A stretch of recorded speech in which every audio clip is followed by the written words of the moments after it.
Hey there, and welcome. We're about to dive into a massive shift that's happening in the world of work right now. So, if you're ready to forget about that old dusty career ladder, you're in the right place. We're going to map out a brand new path, one that's all about aligning what you do with who you really are. Let's get into it. So, let's start with a question. Does this sound familiar? That feeling of just ticking boxes, day in and day out. When the job title is fine, the paycheck is steady, but something just doesn't quite connect with what you actually care about deep down. If you're nodding along right now, I want you to know you are so not alone. We're stepping into what's being called the new soul era of work. It's a time where the old rulebook is basically being thrown out, and that search for real meaning is taking center stage. This explainer is going to be your guide through this whole new landscape. All right, so first things first, let's really get clear on the problem we're trying to solve here. It's this deep, nagging sense of misalignment, and believe me, it comes with a very real cost. The name for this feeling? It's called mental friction, and that's exactly what it is. It's that heavy, draining sensation you get when your daily tasks are just grinding against your core values. It's not just having a bad day, it's a fundamental conflict between your work and your soul. And this friction, it's not a small thing. It has some pretty serious consequences. We're talking about more than just being unhappy from 9 to 5. This friction is what leads to faster burnout, it absolutely tanks your job satisfaction, and it doesn't stay at work. It ripples out, messing with your personal life and even your physical health. Okay, but here's the good news. There is a way forward. We just need a different kind of map, a modern compass, really. A new philosophy of work that's actually designed to guide us out of that friction and into alignment. So let's see what that looks like. This new way of thinking is often called a protean career, and the key idea here is simple but powerful. You are in the driver's seat. It's a path that's self-directed, it's guided by your values, not someone else's, and it's all about finding personal fulfillment, not just climbing some corporate ladder. And this isn't some new fluffy trend. This idea has really deep roots in psychology. The famous psychologist Abraham Maslow talked about this idea of psyche management, where work stops being just a thing you do for money, and it becomes a real integral part of your identity. So what's the end game? What are we striving for? The goal is something called harmonic integration.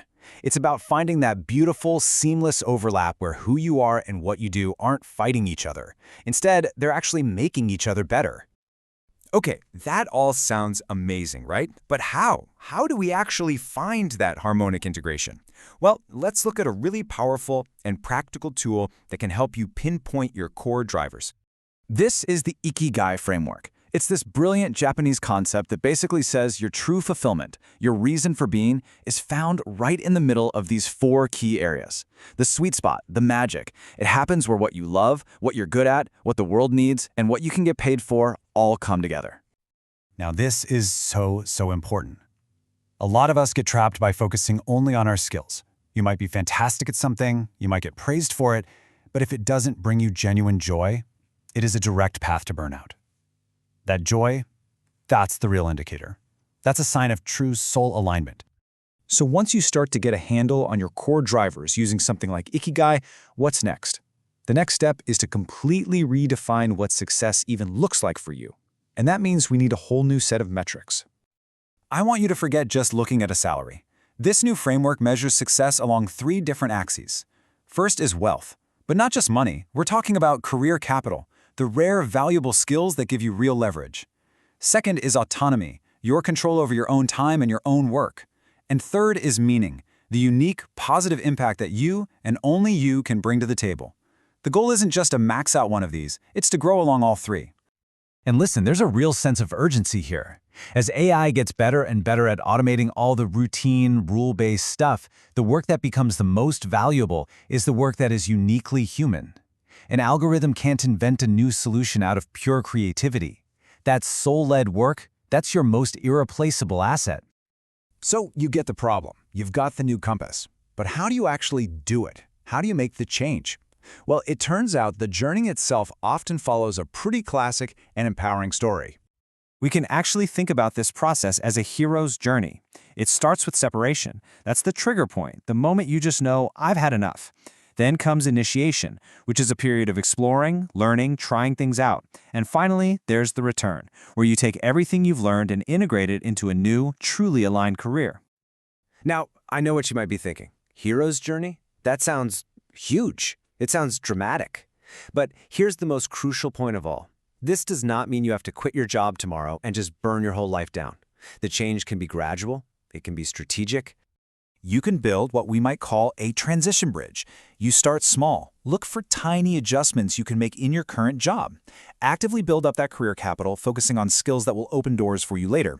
And this one is key.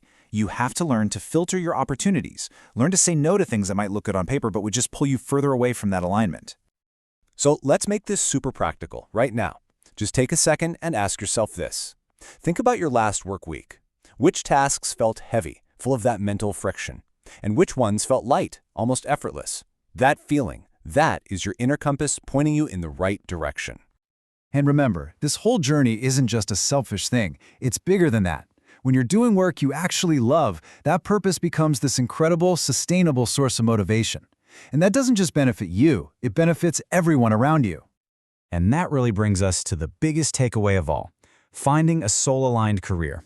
It's not a destination you just arrive at one day.